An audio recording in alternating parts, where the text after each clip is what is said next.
Live from WTVO 17 and your home team, Eyewitness News at 5 starts now. An Illinois state representative is caught up in a controversy following a post he made on social media about anti-police protesters. Winnebago County's top prosecutor speaks out, and John Cabello's responds. Protesters taken to jail Friday are now taking local officials to court. The lawsuit claims their constitutional rights were violated by an extra day in custody. COVID numbers here in the state line and Illinois continue to climb. Winnebago County health officials say people point the finger at who they say is responsible for the increase.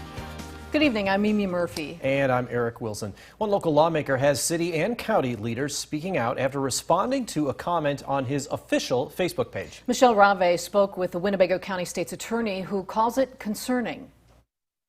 Social media post made by State Representative John Cabello is causing controversy. Cabello was responding to a Facebook post after weekend protests where someone asked if now is the time to lock and load. Cabello replied, "Not yet, but be ready." Rockford Mayor Tom McNamara posted he was extremely concerned by Cabello's comments, and today Winnebago County State's Attorney Marilyn Height-Ross also condemned his actions. I felt it incumbent upon me to respond to the postings to make it clear that we do not want irresponsible rhetoric disseminated into our community, especially by leaders in the community. We reached out to Cabello. He refused an on-camera interview, but tells me he stands by the statement, saying these 5 words have been contorted and twisted into something that it is not. In Rockford, for your home team, I'm Michelle Rave.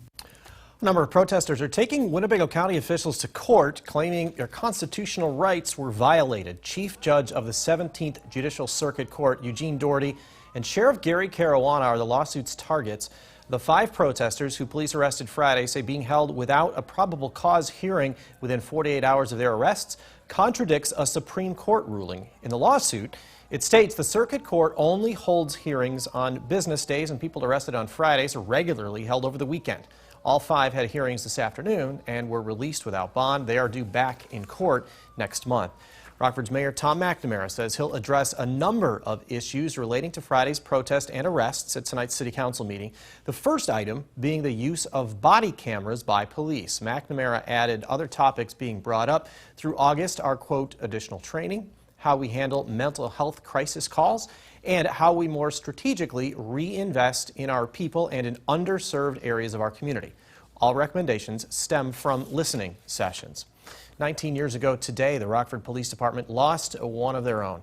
Kevin Rice, a 14-year veteran and RPD detective, was investigating a group of suspicious men in his sister's neighborhood.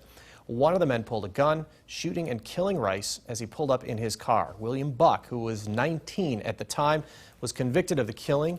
He was sentenced to 60 years. Rice was survived by his wife and 3 children. Winnebago County's top health expert announced a 3-tiered response plan as the state sees a resurgence in COVID-19.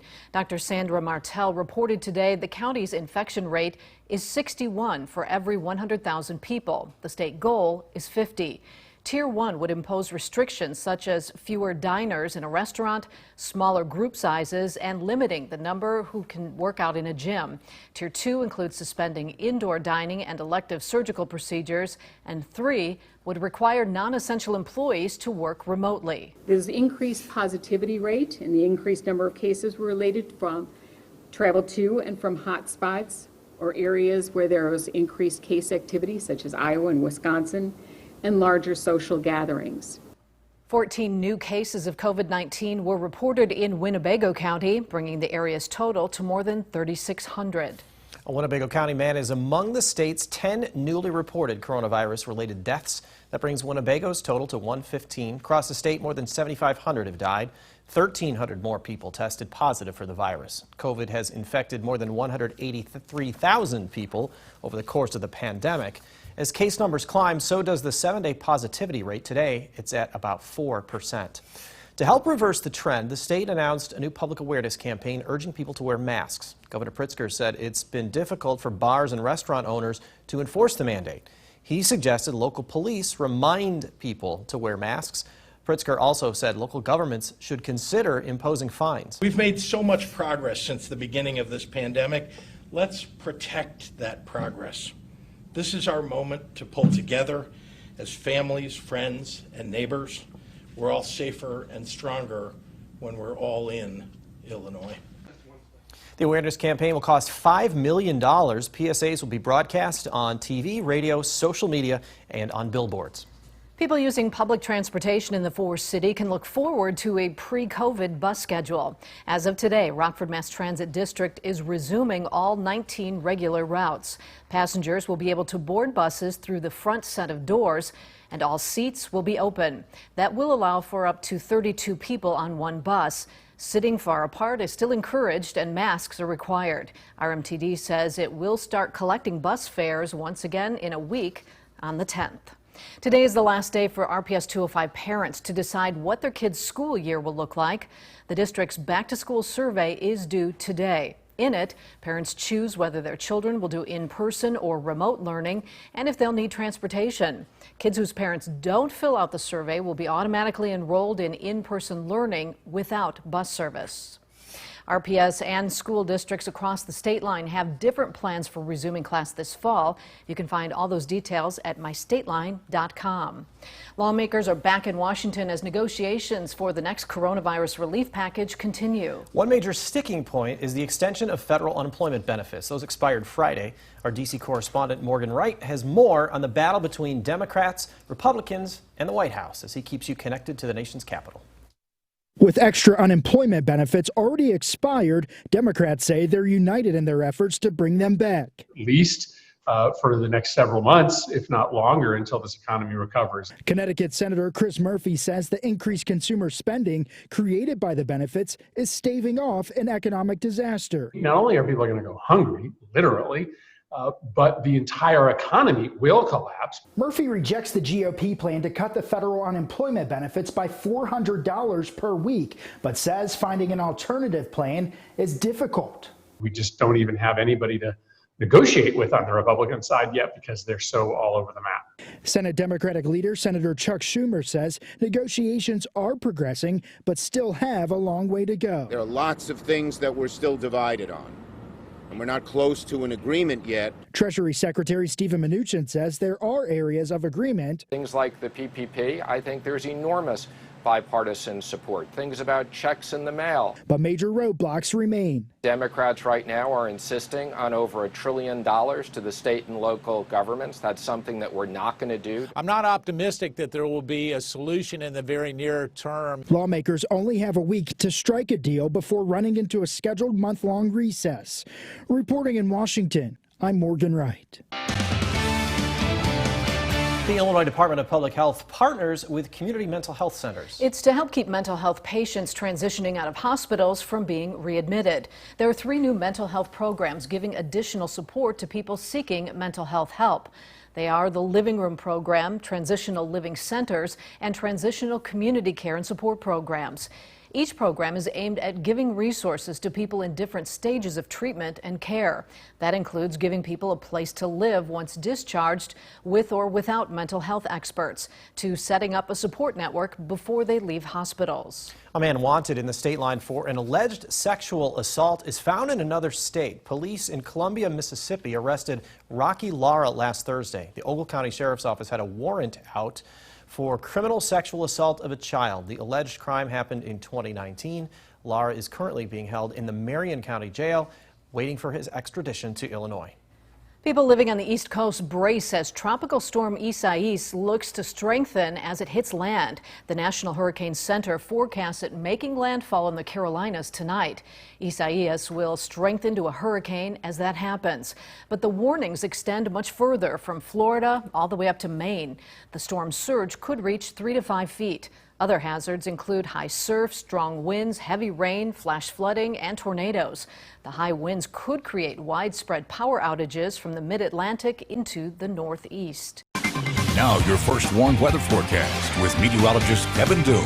Temperatures failed to escape the 60s today in the state line. This is something that we have not seen since May 21st. So this is the coldest day that we've seen all summer. Currently we're at 66 degrees in Rockford. We're at 65 in Rochelle. Same goes for DeKalb. 64 in Freeport and 63 for a current temperature up in Monroe. This is a big drop from where we were this time last night. 10+ degree drop from where we were just 24 hours ago. So it's definitely feeling a lot different out there than it was yesterday. There are two big reasons for this big sudden cool down. One of them being some very strong winds coming out of the north, dragging some colder air down from the north here in the state line. This is actually affecting much of the Midwest here. You can see 68 degrees of the current temperature in Chicago, only in the lower 70s down in Springfield. The second big reason being this very big dip in the jet stream that we're seeing over the U.S. Out to our west, they're seeing this big ridge or overarching pattern. That's pulling a lot of warm air up from the south to the north here, keeping the west nice and warm. But it's the opposite here in the Midwest. We're seeing a lot of cold air being pulled down from the north as we're seeing this big dip, or trough as we call it,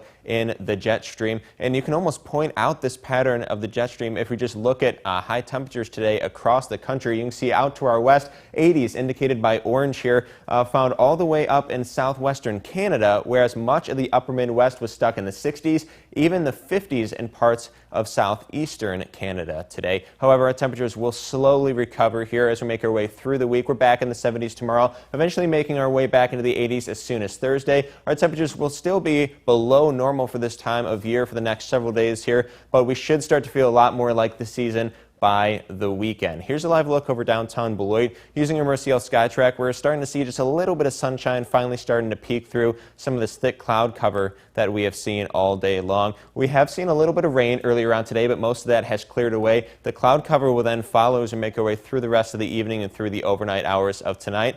And that's because we have this very large area of high pressure situated up to our northwest. That's bringing a lot of drier air into the state line as it approaches. Conditions are going to start to dry out here. It's going to clear out our cloud cover through the rest of the night. Now, we will see a little bit of clearing through the evening, but most of the clearing is going to occur overnight tonight. Eventually, we'll see mostly clear skies for the latter half of the overnight hours, and this is going to leave us with a very sunny Tuesday ahead. We're not expecting any rain for your Tuesday either, maybe just a slight chance for a little bit more cloud cover as we make our way into the afternoon. Now, heading into Wednesday, we could see a little bit more cloud cover as well. However, conditions should remain dry. Now, tonight, our temperatures are going to drop all the way into the lower 50s for lows. We expect some mostly clear skies overhead for most of the overnight hours of tonight. Lots of sunshine tomorrow as temperatures are back in the 70s. No rain expected for your Tuesday. In fact, our next good chance for rain doesn't even arrive until the weekend, when we could possibly see a few showers and a couple of thunderstorms to accompany the warmer weather. Now, the Napleton Sports Desk with Sports Director Scott Lever.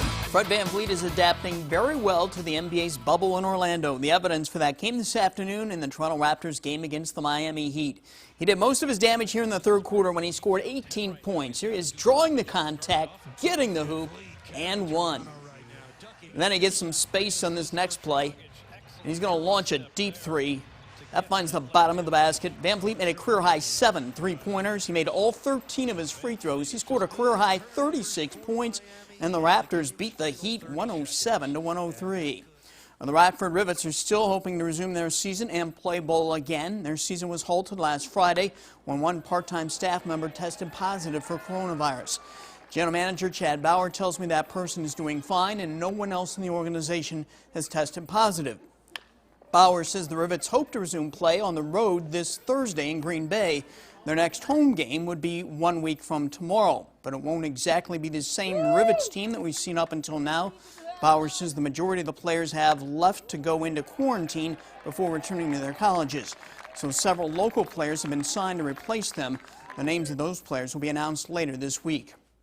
Well, the number of St. Louis Cardinals personnel who have tested positive has climbed from 7 to 13. 7 of those are players. The Cardinals' 4-game series in Detroit this week has been canceled. The Cardinals' next scheduled game is Friday night against the Cubs in St. Louis. And because of the Cardinals' health issues, Major League Baseball has now canceled the Field of Dreams game between the Cardinals and the White Sox. That had been scheduled for August 13th in Dyersville, Iowa. A special ballpark had been made at the location. Enjoy baseball while you can, folks. Tonight, the White Sox will play in Milwaukee. Carlos Rodon will start. The Cubs will host the Royals. Alec Mills will pitch for the Cubs. More bad news for the NFL. Eagles head coach Doug Peterson has tested positive for coronavirus. He told his team last night in a meeting he is not experiencing symptoms and he is said to be doing well. Well, let's see tonight if the Blackhawks can pick up where they left off Saturday in Edmonton. They took Game 1 of their playoff qualifier over the Oilers 6-4. Tonight, Game 2 comes our way starting at 9:30 Central Time. Jeremy Colleton's guys can go from big underdogs to favorites with another win. We got an opportunity to play big games now, and that's what you want as a coach, and certainly those players, those older guys in particular. They just want to be in these big games, and that's you can see their level go up as they get to taste it.